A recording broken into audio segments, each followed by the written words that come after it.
Shalom, selamat pagi saudara-saudari yang terkasih dalam Yesus Kristus. Melalui channel YouTube Siraman Rohani, HKBP Setia Negara hadir menyapa lewat renungan firman Tuhan. Kiranya Roh Kudus diam bersama-sama dengan kita. Terlebih dahulu kita berdoa. Ya Allah, Bapa kami yang bertahta dalam kerajaan surga, terima kasih atas segala berkat-Mu yang boleh kami rasakan hingga pagi hari ini. Tuhan memberikan kesehatan jasmani dan rohani kami. Tuhan menemani kami melewati malam ini dan memberikan hari sukacita bagi kami. Sebelum kami memulai aktivitas kami, terlebih dahulu kami dikuasai oleh kebenaran firman Tuhan. Dalam Yesus kami berdoa. Amin. Saudara yang terkasih dalam Yesus Kristus, firman Tuhan pada hari ini tertulis dalam kitab Yesaya pasal 1 ayat 18. Demikian bunyinya. Marilah sekarang dan marilah kita berunding bersama. Firman Tuhan. Sekalipun dosa-dosamu merah seperti kain keramik, akan menjadi putih seperti salju. Sekalipun merah seperti merah tua, akan menjadi seperti bulu domba. Demikian firman Tuhan. Saudaraku yang terkasih, sejak pelarian mereka dari Mesir dan sepanjang sejarah mereka, bangsa Israel memberontak terhadap Tuhan. Yesaya adalah salah satu dari banyak nabi Allah yang diilhami untuk mencatat penyembahan berhala mereka yang keji dan cara hidup mereka yang tidak saleh,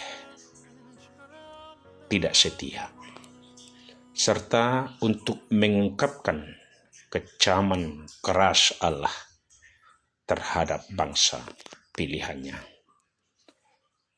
Namun ia juga menulis tentang kesabaran, kelemah lembutan Allah yang sangat panjang, kasih sayangnya, dan belas kasihannya yang tak pernah gagal terhadap umatnya yang sesat. Israel bersalah dalam segala hal, dan digambarkan oleh Nabi Allah ini sebagai bangsa yang berdosa, yang melanggar perjanjian mereka dengan Tuhan. Ia menyebut mereka sebagai keturunan orang-orang jahat, anak-anak yang bejat, dan umat yang dibebani oleh kejahatan. Ia menggambarkan mereka sebagai orang-orang yang sakit dari telapak kaki hingga puncak kepala, dan dipenuhi luka memar dan borok yang bernanah. Ia menyamakan mereka dengan orang-orang bejat di Sodom dan Gomora dan menyatakan penghakiman keras Allah atas semua ini. Namun ia juga menulis tentang sebagian kecil yang tersisa. Beberapa orang yang selamat yang mempercayai Tuhan mereka dan menemukan kasih karunia di mata Tuhan. Dan di seluruh kitab Yesaya, kita mendengar seruan terus-menerus untuk bertobat dan permohonan untuk berbalik dari jalan-jalan mereka yang jahat dan belajar berbuat baik. Yesaya memohon kepada mereka untuk mencari keadilan, untuk menegur orang-orang yang kejam, untuk membela anak yatim dan piatu, dan untuk memohonkan belas kasihan bagi para janda. Meskipun mereka murtad, menjauh, berpaling, Tuhan terus menawarkan pengampunan dan pemulihan sepenuhnya kepada umatnya. jika mereka mau kembali kepadanya dan meninggalkan jalan-jalan jahat mereka. Ia memohon kepada umatnya untuk bertobat dari dosa-dosa mereka dan membersihkan diri dalam air suci. Seperti pada firman ini, marilah sekarang dan marilah kita berunding bersama. Firman Tuhan, sekalipun dosa-dosamu merah seperti kermici, akan menjadi putih seperti salju. Sekalipun merah seperti merah tua, akan menjadi seperti bulu domba.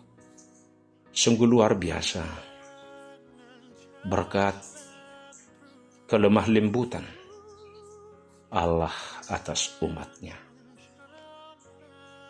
Tuhan tidak menjauh dari mereka, tetapi Tuhan mengajak mereka untuk duduk bersama, untuk membangun kembali semua kehidupan umatnya sesuai dengan kehendak Tuhan. Pembersihan batinnya, iman hati dan pikiran adalah apa yang Tuhan inginkan dari semua umatnya, yang seharusnya tercermin dalam perbuatan-perbuatan kebenaran dan keadilan sosial di luarnya. Mereka tidak boleh berdebat dengan Tuhan dengan membela perilaku mereka dan memperdebatkan ketidakbersalahan mereka, tetapi harus mengakui bahwa jalan Tuhan adalah sempurna, baik, dan benar sepenuhnya.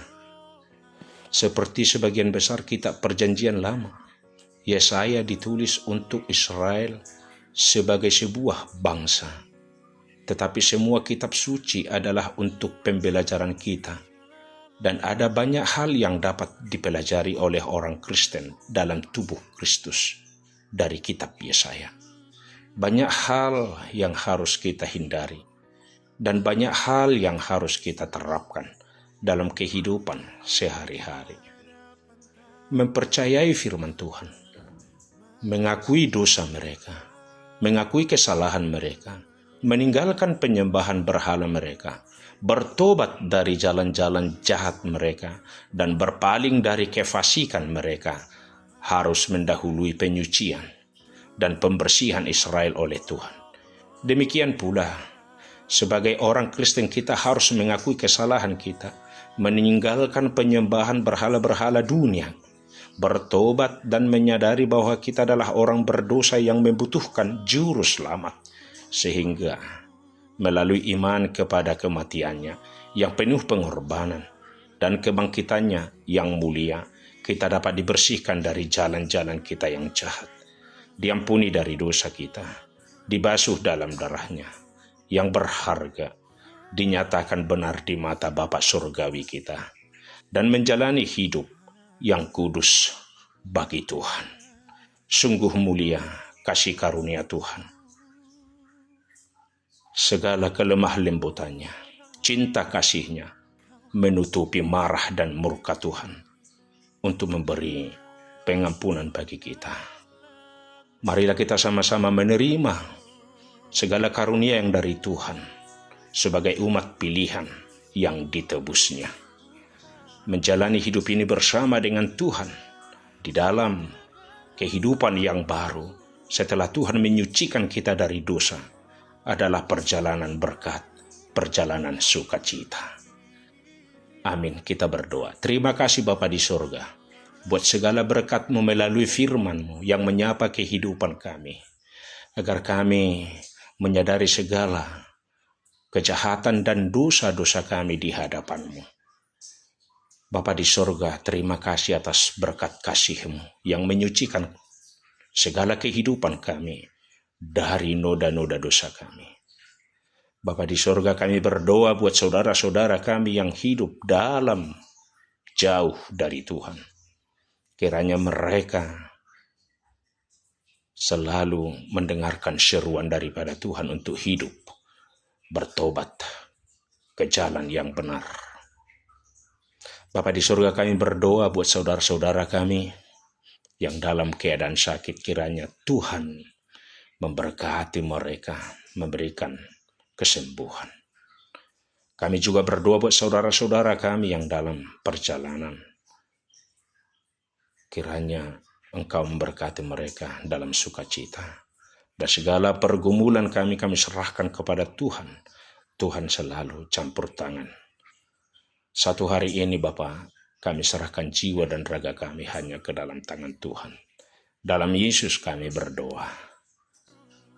Amin.